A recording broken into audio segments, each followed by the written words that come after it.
اچھا، یہاں میں ایک اور جملہ کہنا چاہوں گا، اور وہ یہ کہ یہاں ذکر کیا گیا حضور کی اتباع کا، تو اتباع سے قبل بھی محبت، اتباع کے بعد بھی محبت۔ قل ان کنتم تحبون اللہ فاتبعونی یحببکم اللہ، یعنی اتباع سے پہلے بھی محبت، اتباع کے بعد بھی محبت۔ تو کوئی اتباع لالچ میں بھی ہوتی ہے، کسی غرض میں بھی ہوتی ہے کہ میں اس کی بات مانوں تو مجھے یہ ملے گا، لیکن کہا کہ تم نے میرے رسول کی اتباع ایسی کرنی جس کے آگے بھی محبت ہو، جس کے پیچھے بھی محبت۔ جب تم محبت کے دائرے میں رہ کے اتباع اور فرما برداری اور انقیاد اور اطاعت کے زمرے میں آ جاؤ گے تو پھر تم تو نکلے تھے رب سے پیار کرنے کے لیے، لیکن وہ رب ہو کے خود کہتا ہے میں اب تم سے پیار کرتا ہوں، اور درمیان میں اتباع میرے حضور کی آئی۔ یہ مائک جس کمپنی نے بنایا ہے، جب ہم مارکیٹ سے خرید کے لائے تھے تو اس کے ساتھ ایک چھوٹی سی بک بھی آئی تھی جس میں یہ بتایا گیا تھا کہ اس کو ہم نے استعمال کیسے کرنا ہے،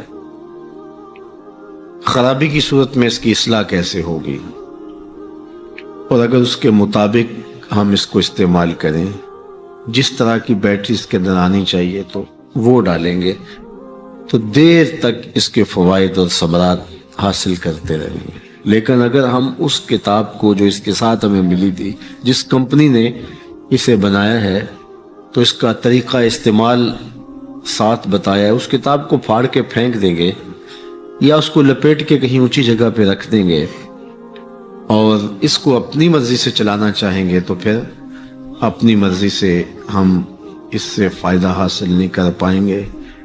تھوڑا وقت فائدہ حاصل ہوگا لیکن نتیجہ کچھ بھی نہیں ہوگا۔ تو جو کمپنی کوئی چیز تیار کرتی ہے تو اس کا طریقہ استعمال بھی ساتھ چھوٹی سی بک کی صورت کے اندر آپ کو دیتی ہے۔ تو جس مالک نے حضرت انسان کو بنایا ہے اس نے ساتھ کتاب اللہ کو بھی بھیجا ہے کہ اس کو پڑھتے جاؤ اور اپنی زندگی کو سنوارتے جاؤ، اس کے مطابق زندگی گزاریں گے تو زندگی سوکھی ہوگی، اور اگر زندگی اپنی خواہش پہ گزاریں گے اور غلاف میں لپیٹ کے قرآن مجید کو اوپر رکھ دیں گے اور وہاں سے دیکھ کر کے اس کو آپریٹ نہیں کریں گے اس جسم کو، تو پھر نتیجہ وہی ہوگا جو عمومی طور پہ متوقع ہے۔ تو اس لیے التمسک بکتاب اللہ، اللہ کے بتائے ہوئے طریقہ حیات کے مطابق زندگی گزارنا ہو تو قرآن مجید کے بغیر ایک قدم بھی نہیں چلا جا سکتا۔ گر تو می خواہی مسلمان زیستن، نیست ممکن جز قرآن زیستن، اگر تو مسلمان بن کے جینا چاہتا ہے تو قرآن مجید کے بغیر ایک قدم بھی نہیں چل سکتا۔